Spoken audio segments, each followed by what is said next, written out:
નમસ્કાર, હું ડૉક્ટર સોમિન શાહ, ગેસ્ટ્રોએન્ટરોલોજિસ્ટ એટલે કે લીવર અને પેટના નિષ્ણાત ડૉક્ટર તરીકે ગુજરાત હોસ્પિટલ સુરત ખાતે કામ કરું છું. આજે આપણે જે દર્દીઓ લીવર સિરોસિસ એટલે કે લીવર ફેલ થવાથી પીડાય છે તેને લીવર ટ્રાન્સપ્લાન્ટેશન એટલે શું એની માહિતી આપશું.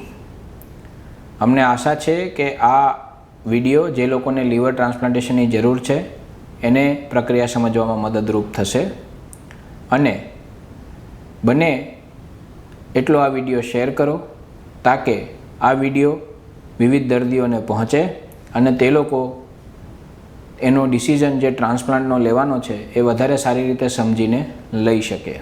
પહેલો પ્રશ્ન, લીવર સિરોસિસ એટલે શું? લીવર સિરોસિસ એટલે લીવર ફેલ થઈ જવું. લીવરનું કામ છે ખોરાકનું પાચનનું, પિત્ત બનાવવાનું અને શરીરને રોગ પ્રતિકારક શક્તિ પૂરી પાડવાનું. જ્યારે લીવર મહદઅંશે કામ કરતું બંધ થઈ જાય છે ત્યારે આંખો પીળી થવી, પેટમાં પાણી ભરાવું એટલે કે જલંધર થવું, અમારી ભાષામાં કહીએ તો અસાઇટિસ, પગમાં સોજા આવવા, લોહીની ઉલટી થવી કે સંડાસ કાળું આવવું, ભાન ભૂલી જવું જેવા લક્ષણો જણાય છે જેને ડીકમ્પન્સેટેડ સિરોસિસ કહે છે. પછી લીવર ટ્રાન્સપ્લાન્ટેશન કેવી રીતે કરાવી શકાય? લીવર ટ્રાન્સપ્લાન્ટેશન બે રીતે થતું હોય છે. એક, મૃત્યુ પછી અંગદાનથી, એટલે કે જ્યારે કોઈ વ્યક્તિ બ્રેઇન ડેડ થાય ત્યારે એમના સ્વજનો એમનું અંગદાન કરવાની છૂટ આપતા હોય છે અને એવા કેસમાં એમનું લીવર કાઢી અને જે દર્દીઓ લીવર સિરોસિસથી પીડાતા હોય છે એ દર્દીઓને એ લીવરનું પ્રત્યારોપણ કરવામાં આવે છે જેને કેડેવર ડોનર ટ્રાન્સપ્લાન્ટ કહેવાય છે.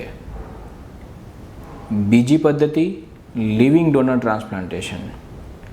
આ પદ્ધતિમાં દર્દીનો કોઈ સ્વજન તેમના લીવરનો અમુક પાર્ટ આપવા માટે તૈયાર થાય છે અને એના લીવરમાંથી એટલો હિસ્સો કાઢી અને એમના દર્દી છે એમાં પ્રત્યારોપણ કરવામાં આવે છે જેને લિવિંગ ડોનર ટ્રાન્સપ્લાન્ટેશન કહેવાય. હવેનો પ્રશ્ન, જે વ્યક્તિ લીવર ડોનેટ કરે છે, અંગદાન કરે છે, જે જીવિત વ્યક્તિ કરે છે એમને કોઈ નુકસાન થાય છે કે નહીં?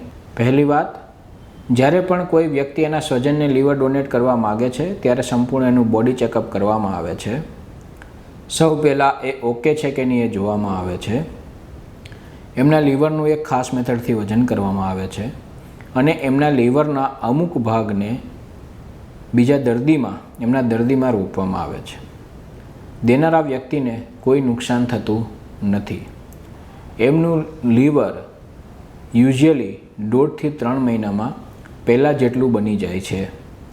તો જો તમે તમારા કોઈ સ્નેહીજનને લીવર ડોનેટ કરવા માગતા હોય અને સલામતીને લીધે તમે અચકાતા હોય તો ગભરાવાની જરૂર નથી. બીજો પ્રશ્ન, તો અમને કોઈનું અંગદાન કેવી રીતે મળી શકે? કેડેવર ડોનર કઈ રીતે મળી શકે? વિવિધ રાજ્યોમાં, વિવિધ ઇન્સ્ટિટ્યૂટમાં જે દર્દીઓને લીવર ટ્રાન્સપ્લાન્ટની જરૂર છે તેમનું એક લિસ્ટ રાખવામાં આવે છે અને જ્યારે કોઈ લીવરનું દાન આવે છે ત્યારે એ લિસ્ટમાં પ્રાયોરિટી પ્રમાણે દર્દીને બોલાવવામાં આવે છે. એનું બ્લડ ગ્રુપ એ લીવર જોડે મેચ થતું હોય તો એને બોલાવવામાં આવે છે અને પછી એમનું ટ્રાન્સપ્લાન્ટ થતું હોય છે. પણ આ પ્રક્રિયામાં ખૂબ જ લાંબુ વેઇટિંગ છે, રાહ જોવી પડે છે. પછી એક સામાન્ય પ્રશ્ન આવે છે કે લીવર વેચાતું મળે કે નહીં? તો એ એકદમ સામાન્ય સમજની વાત છે કે લીવર વેચાતું ના મળી શકે. જો આમાં કોઈ પણ જાતનો અંગ વેપાર થતો દેખાય તો દર્દીના સગા અને દેવાવાળા બંને ઉપર કાયદાકીય પગલાં ભરાતા હોય છે. આના માટે હોસ્પિટલની એક કમિટીની રચના થતી હોય છે. ઘણી વખત એમાં સરકારી માણસોનો પણ સમાવેશ થતો હોય છે અને ટ્રાન્સપ્લાન્ટ પહેલાં એ સંપૂર્ણ ચકાસણી કરે છે કે આમાં કોઈ અંગ વ્યાપાર તો ઇન્વોલ્વ છે કે નહીં. પછીનો પ્રશ્ન છે, લીવર ટ્રાન્સપ્લાન્ટેશનનો ખર્ચ કેટલો આવે? વિવિધ ભાગોમાં દેશના લીવર ટ્રાન્સપ્લાન્ટેશનનો ખર્ચ અંદાજે 15 થી 20 લાખ રૂપિયાનો આવતો હોય છે. એક પ્રશ્ન છે, લીવર ટ્રાન્સપ્લાન્ટેશનનું ઓપરેશન 100% સફળ છે કે નહીં? 100% સફળતા કોઈ પણ વસ્તુમાં હોતી નથી, પણ સારી ઇન્સ્ટિટ્યૂટમાં સફળતાની સરેરાશ 90થી 95% જેટલી હોય છે. એટલે ખાલી મોટું ઓપરેશન છે એ નામથી ગભરાવાની બિલકુલ જરૂર હોતી નથી. પછીનો પ્રશ્ન, લીવર ટ્રાન્સપ્લાન્ટેશનવાળા દર્દીને ટ્રાન્સપ્લાન્ટ પછી કેવું રહે છે? જ્યારે દર્દી ટ્રાન્સપ્લાન્ટ કરાવે ત્યારે શરૂઆતના 3થી 6 મહિના એમાં ઇન્ફેક્શન થવાની શક્યતાઓ વધારે રહેતી હોય છે. આ દર્દીઓને શરૂઆતમાં ઇન્ફેક્શન ન થાય એના માટે ધ્યાન રાખવાનું હોય છે. પણ એક વખત એ 6 મહિના નીકળી જાય પછી મોટાભાગના દર્દી એકદમ તંદુરસ્ત અને સામાન્ય જીવન જીવતા હોય છે.